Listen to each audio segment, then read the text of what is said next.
Tentative de coup d'État au Burkina Faso. Donc, si je comprends bien, vous ne vous fatiguerez jamais? Ibrahim Traoré l'a dit et je reformule à ma façon. Thomas Sankara est tombé, mais cette fois-ci, ce ne sera pas la même histoire avec moi.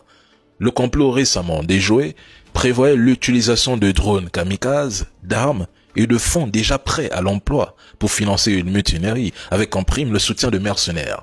Le plan?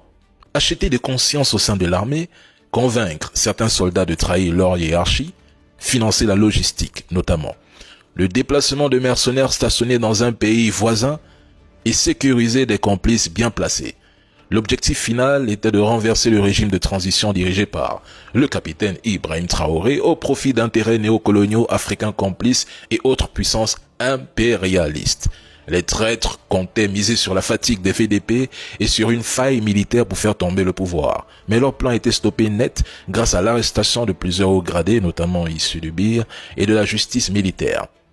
Et comme d'habitude, quand le plan échoue, nos ennemis se recyclent dans la critique. Ils affirment direct sans preuve que la transition pille les ressources du pays, s'enrichit sans rien donner au peuple et brade tout à la Chine.